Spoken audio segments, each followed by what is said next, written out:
మనిషి పుట్టుకతోనే బానిసగా మారిపోతున్నాడా? కావాలంటే మీరు ఈ వీడియో చూడండి మీకే అర్థమవుతుంది.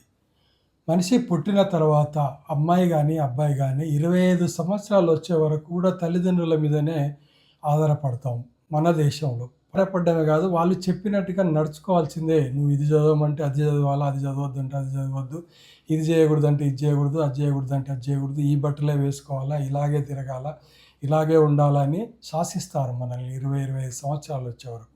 అంటే అక్కడ మనం స్వేచ్ఛగా బతకడం లేదనే కదా అర్థము. చాలామంది దానికి పెట్టే ముద్దు పేరు ప్రేమ, డిసిప్లిన్ అని. కానీ ఇక్కడ వాళ్ళ మనిషి యొక్క స్వేచ్ఛను పూర్తిగా తల్లిదండ్రులు హరిస్తున్నారనేది వాస్తవం. దాన్ని అంగీకరించడానికి మన సమాజం ఒప్పుకోదు.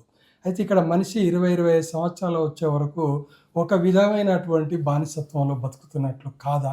మీ గుండె మీద చెయ్యేసుకొని మీరే చెప్పండి. ప్రతి పౌరుడు గానీ, ప్రతి పౌరురాలు గానీ 25 సంవత్సరాలు వచ్చే వరకు వాళ్ళు ఇష్టం వచ్చినట్టుగా బతకగలరా మన దేశంలో? ఇక రెండో ఫేజ్ స్టార్ట్ అవుతుంది. 25 సంవత్సరాలు వచ్చిన తర్వాత మ్యారేజ్ అవుతుంది. ఇంకా మ్యారేజ్ అయిన కానించి ఇంకా రెండోగా బానిసత్వం మొదలవుతుంది. ఇది ఏంటంటే భార్య, భర్త. భర్తకు భార్య మీద హక్కులొస్తాయి. భార్యకు భర్త మీద హక్కులొస్తాయి. ఇవి రాజ్యాంగం కల్పించినటువంటి హక్కులు. వాటిని ఉపయోగించుకొని నువ్వు ఇలా నడుచుకో, నువ్వు ఇలా నడుచుకో అని ఇద్దరు అనుకోవడమే తప్ప, ఇద్దరికీ ఒక వ్యక్తిత్వం ఉంటుంది. వాళ్ళు ఇష్టమైనట్టు వాళ్ళు బతకొచ్చు అనేటువంటి ఆలోచన మన సమాజంలో ఎంతమందికి ఉంది? ఇది నిజమేనా? ఎంతమంది రాత్రి ఆఫీస్ అయిపోయిన తర్వాత ఒక గంట ఆలస్యం వస్తే భర్త కానీ, భార్య కానీ మిమ్మల్ని ప్రశ్నించకుండా ఉంటారా? ఎవరికైనా ఫోన్లలో సీక్రెట్గా మాట్లాడుతుంటే ఎందుకు మాట్లాడుతున్నామని 1,00,000 క్వశ్చన్లు వేయకుండా ఉండగలుగుతారా? అంటే దాని అర్థం ఏంది?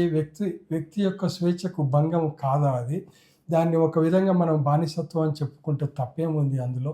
ఈ ప్రపంచంలో ఎవరైనా ఇలా భార్య నుంచి కానీ, భర్త నుంచి కానీ ప్రశ్నలు లేకుండా వాళ్ళ ఇష్టం వచ్చినట్టు నడుచుకోకుండా బతకగలరా?